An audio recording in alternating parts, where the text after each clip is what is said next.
Hello everyone, today I'm working on this nice GP35. I say that it's nice, well, not super nice. The shell is messed up quite a bit. Fortunately, I've got a donor engine to get some handrails.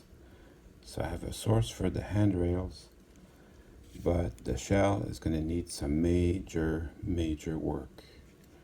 It has micro trans couplers, so that's really nice.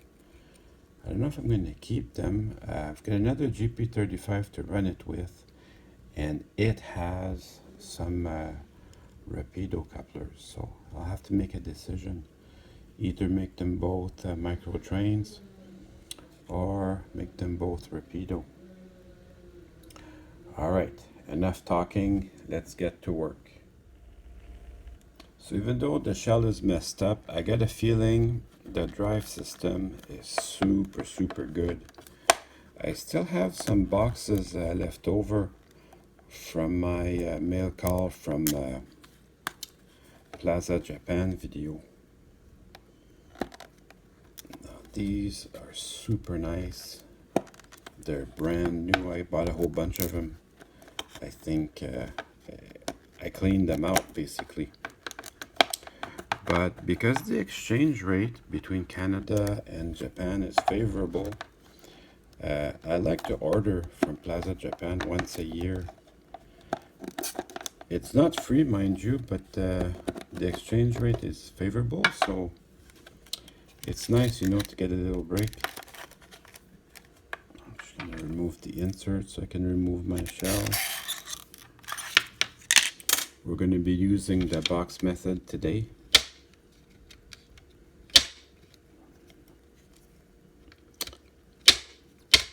I can see it starting to come out.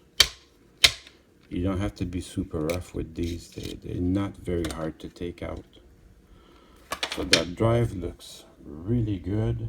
We'll work on the shell first, and then we'll work on the drive. So what I'm going to do with this, I'm going to take the shell apart. I will remove the couplers because we're going to have to do some painting on this. And I'm going to want the couplers to stay at least a little bit black. So I don't know, maybe I'll switch the other one to micro trains. So I'm using the back of the box.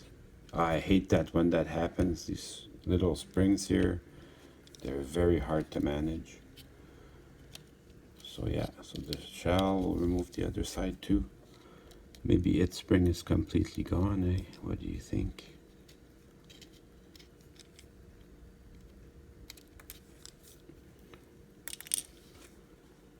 This spring, maybe it's there, maybe it's not there.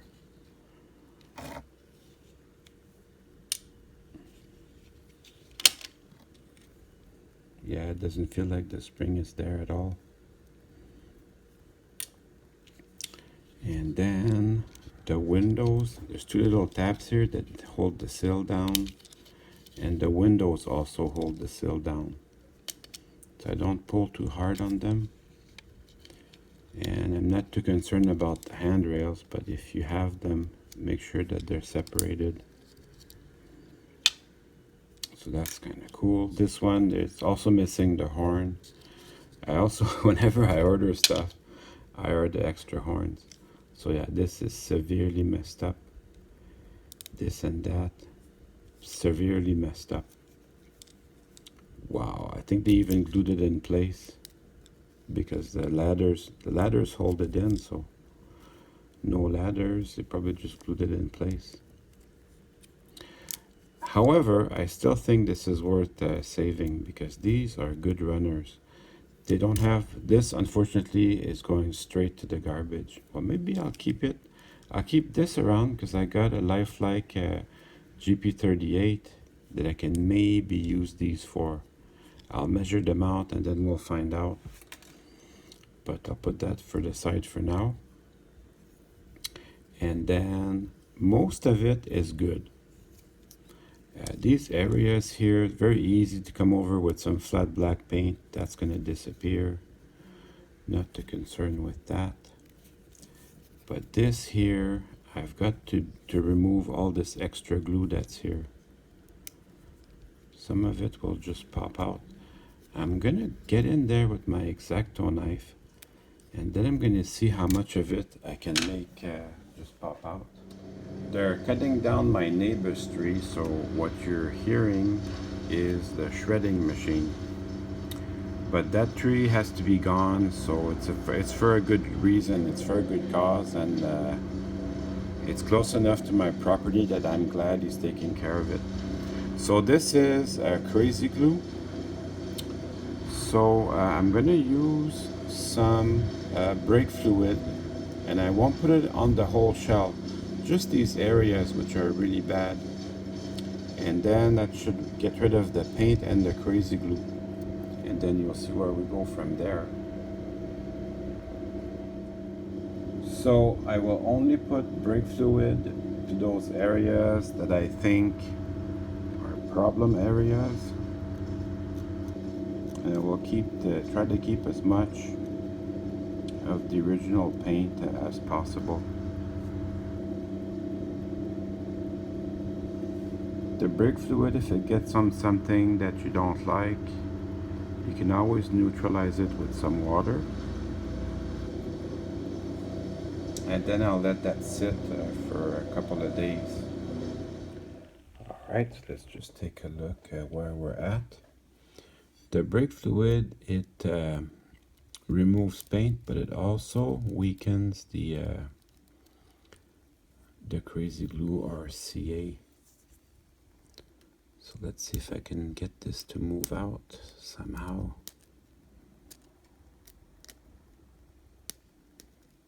I use the toothpicks because it's gentle on the plastic. I ended up using my hobby knife because honestly I don't have time to wait for all that to get better.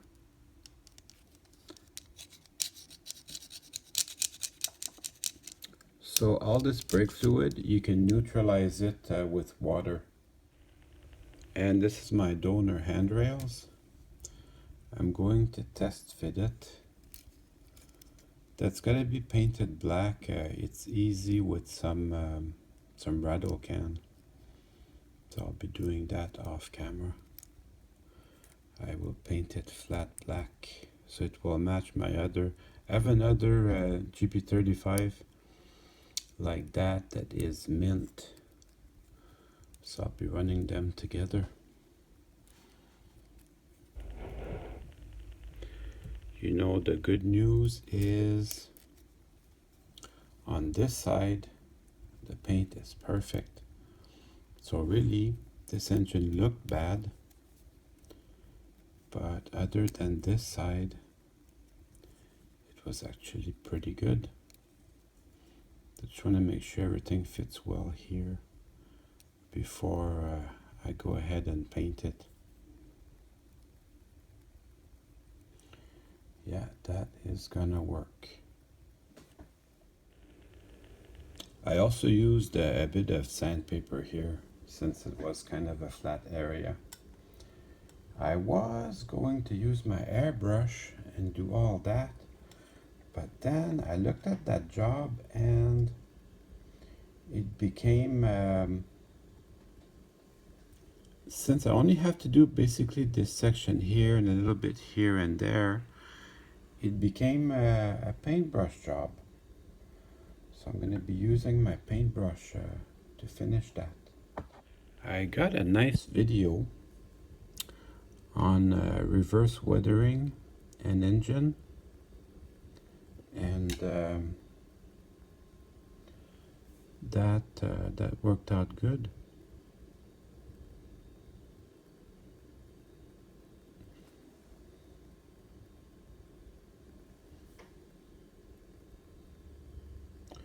Now this paint is very shiny. What I'm going to end up doing is probably making sure that the whole thing is to my liking, and then I'll probably give it a coat of dull coat on the whole engine. So that matches pretty closely. Same with the cab. I'm going to touch up these bad areas.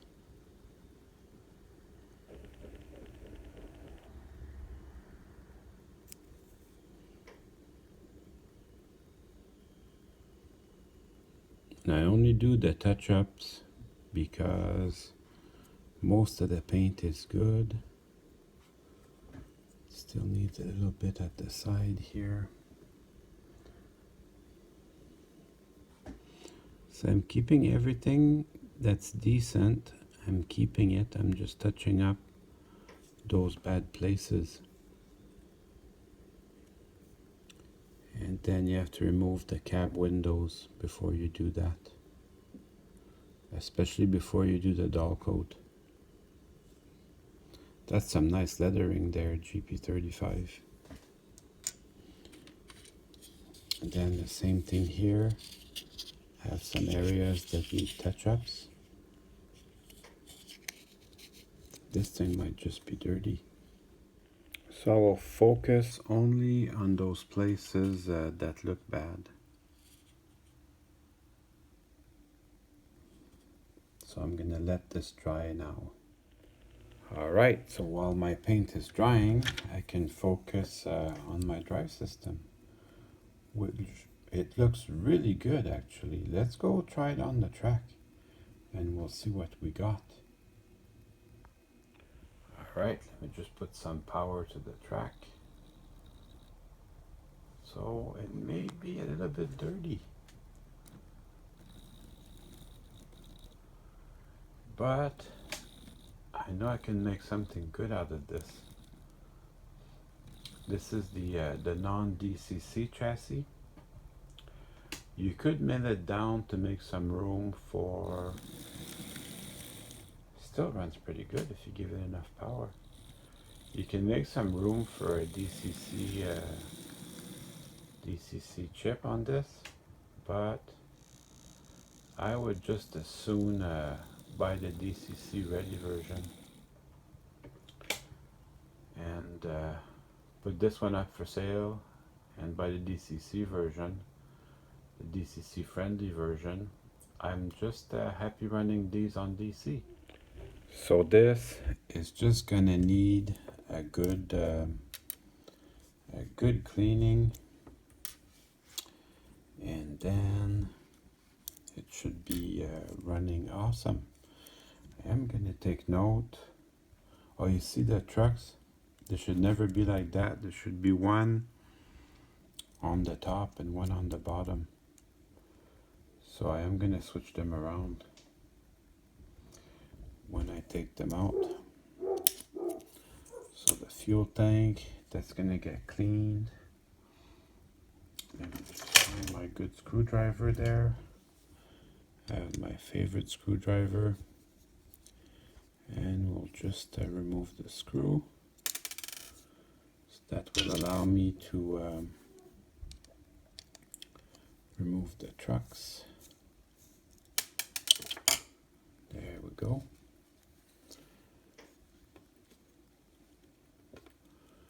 And this one, I'll spread them out with my other screwdriver.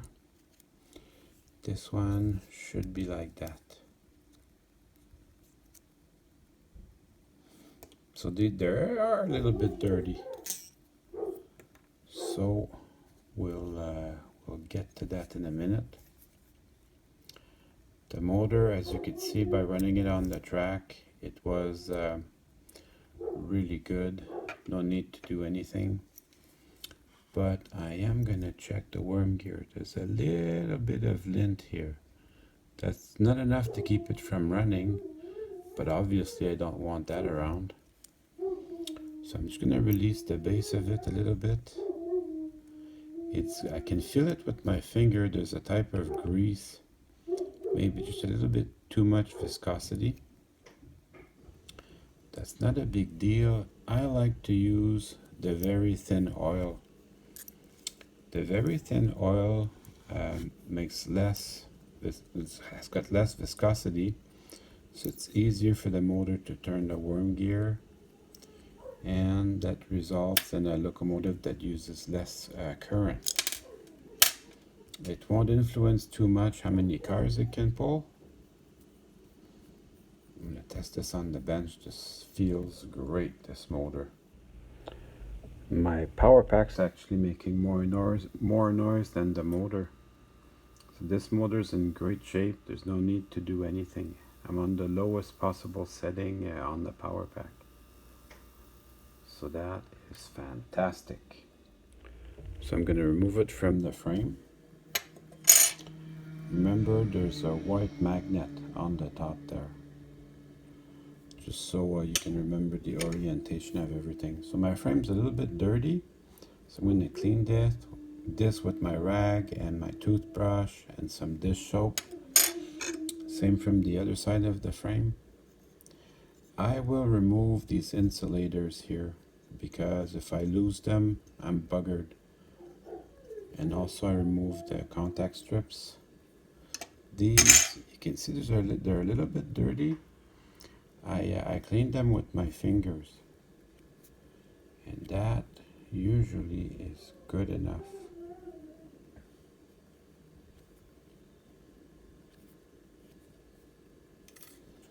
So I don't want to lose my contact strips, and I don't want to lose my little insulators. So I'll be sure to remove them before I go to clean everything out. So that looks much better. Now I will give my attention to the worm gears. And again, they don't look bad. I'm probably just going to take my rag and run it next to it and try to get in there as much as I can. With the grease it had, that will still run good. I just want it to look shiny. That's all. So that's not a big deal, although I will put a little bit of my oil, which has less viscosity. That makes it look just a little bit better. And then I'll bring in my oil, Label 108, and I put just a drop. That's all you need.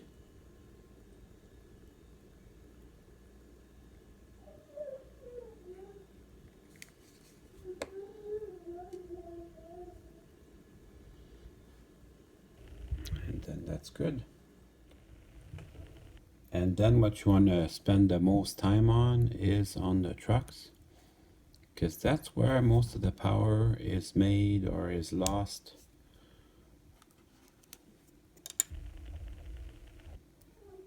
Then I take a look at these, see if they're dirty. Of course, this started out running well, so I'm not too concerned about that. And then the wheels definitely need to be cleaned, so we'll be working on that. So I use my rag and I clean them out like this. I'll just run them with my rag, and I put my nail right on the flange.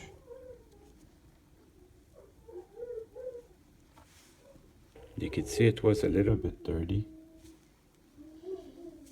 Still, it would have run okay. And then I will also put them with my toothbrush. I get most of it here, and then I get the rest with my toothbrush. You can see they were a little bit dirty.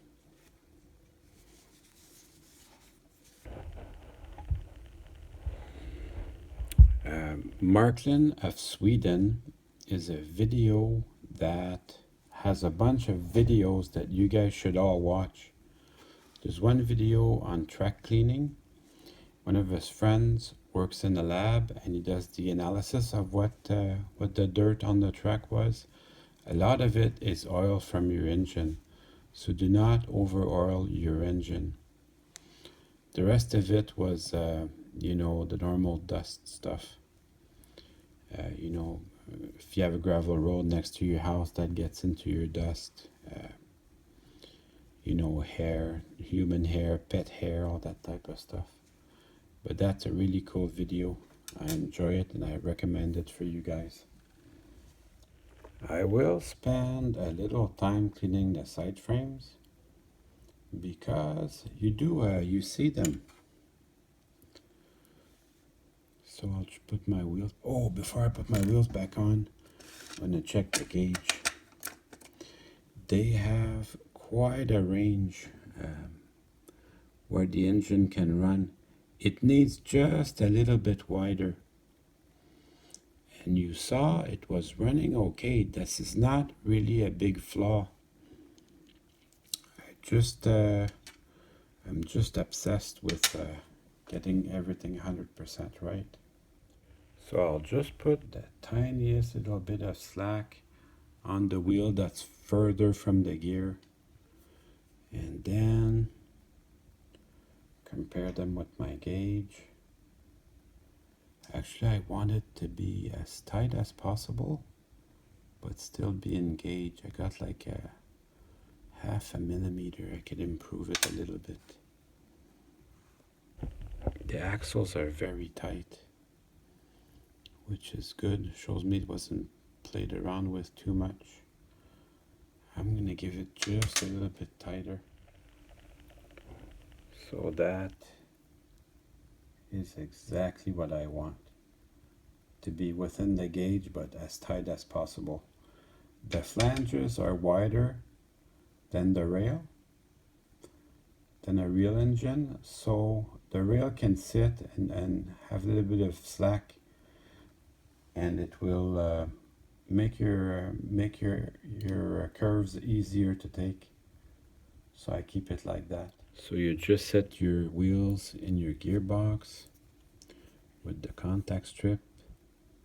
Make sure the end caps, make sure the axles are in their end caps, which is where the real engine's bearings would be. Test it with your finger. Feels really good, and I can bring on my side frames.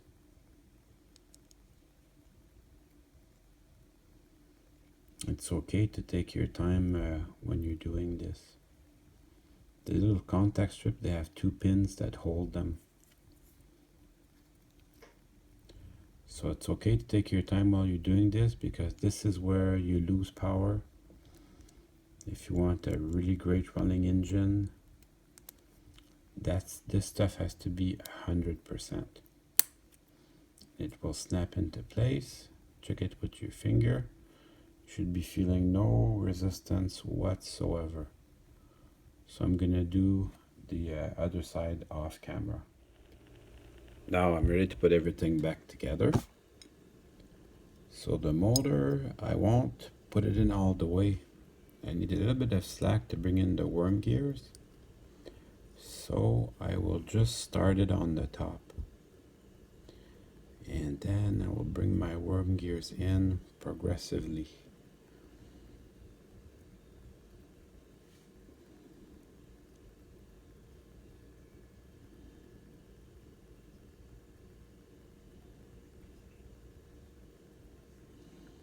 So this was a good runner to start with. So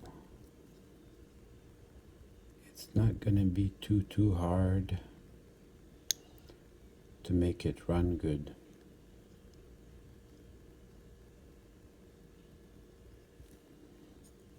This little bearing here is giving me a hard time. It wants to go in there, it just doesn't know it yet. There. Perfect. And then I'll do the next side.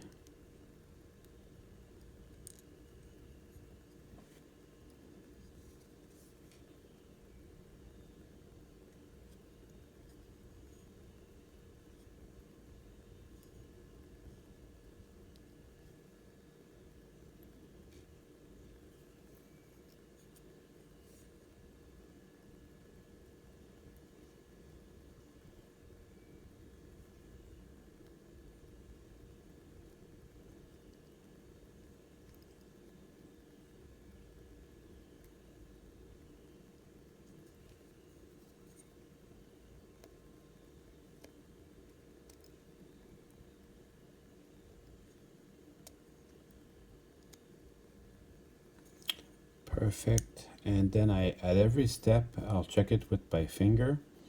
If I have any doubts, I'll run it on the bench also with my test leads.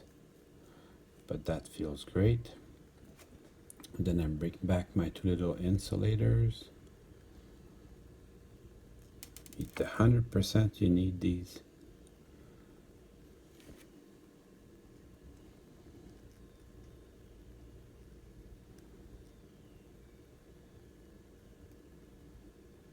There. Feels great. And then I'll bring in the other side of the frame. Bring that back in. You have to wiggle it through the little cradle, making sure that everything's connected. And then I'll just start my screws.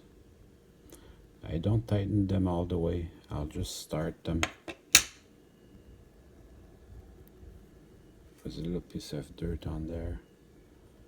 Not necessary to keep that in.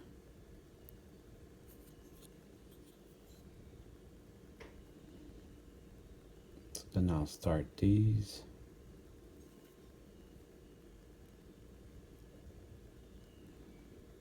I'm still keeping some slack so I can bring in my my trucks.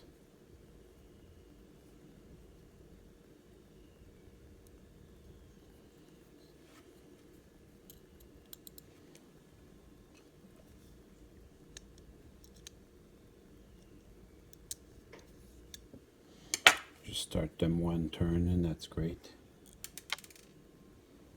Oh, it didn't escape all the way to the ground, so that's good. So then I'll just start them. And then I'll put my contact strips back on.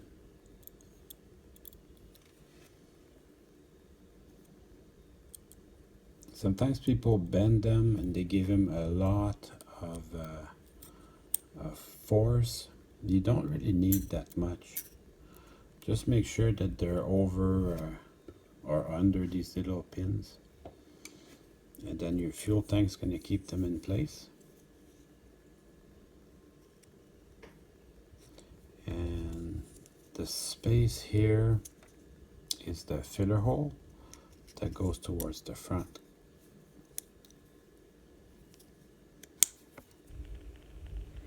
There's only one way that it can fit, so you cannot make a mistake on that. And then I'll bring in my two trucks, keeping track of the order that they are in. Because my screws are still very slack, there's no problem. They just come right in. You don't force them because they have little pins that keep them in, and you can break them. So you use gravity as your friend. And you can tighten the screws. They don't have to be very tight, just hand tight. That's all you need.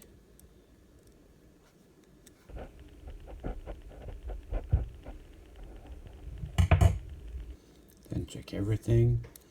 Make sure your contact strip are lined up properly. These look good. They look really good. Put the lights back on. And I could bench test it, but I have a good feeling about this, so I'm gonna go test it straight to the track. So let's just give it some power, see where we're at.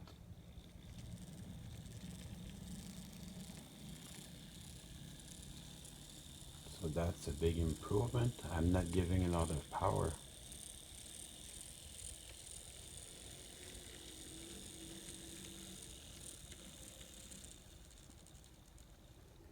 These are good runners.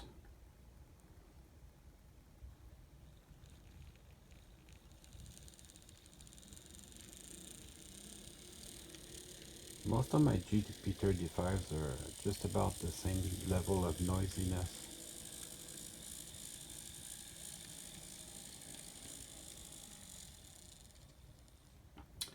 So that's as good as it gets, I think.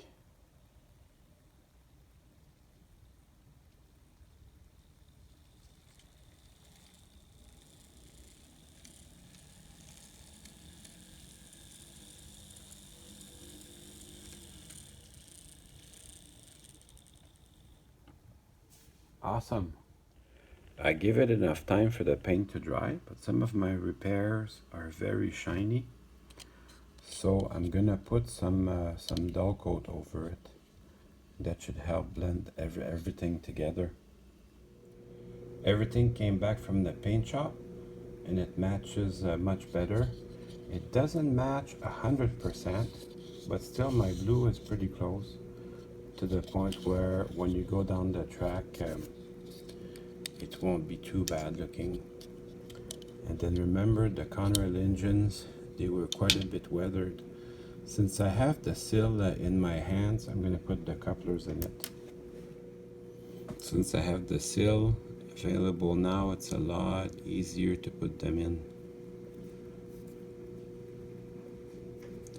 They don't have to go in a lot, just enough so you can put the pin down.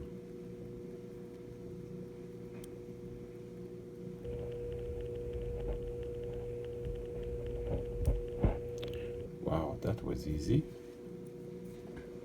So let's see about the other side.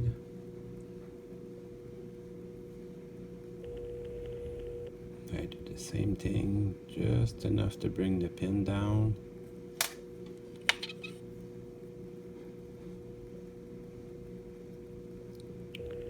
And then that's going to be it.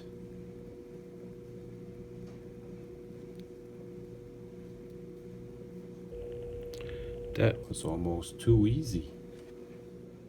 Then I can just slip my handrails over the sill. And that looks really good.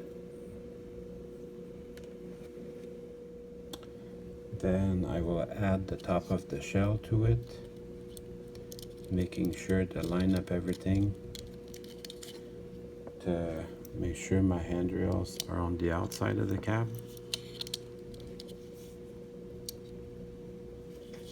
Because I just replaced them, I don't want to mess them up. And then I'll bring this in a little bit at a time. And then I'll line up all my pins. Then the windows hook up inside there. You can't see it, but it's good to know. Then I'll push the I'll push my little handrails back in. And having the black handrails hides a lot of the flaws. Then I always keep some horns around. Very important. Whenever I order stuff, I'll order a couple of extra horns. That way, when I need them, I have them around. Happens a lot that people lose the horns. This is the exact same horn as the SD40. This part number goes a long way. I'm going to work on it off camera because I need to do magnification. The horn is like the cherry on the sundae. You gotta have it. Then I can put my shell back together with the drive.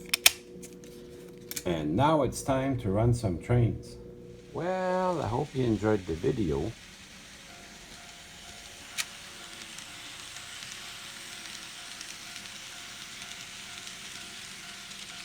I certainly had fun making it for you.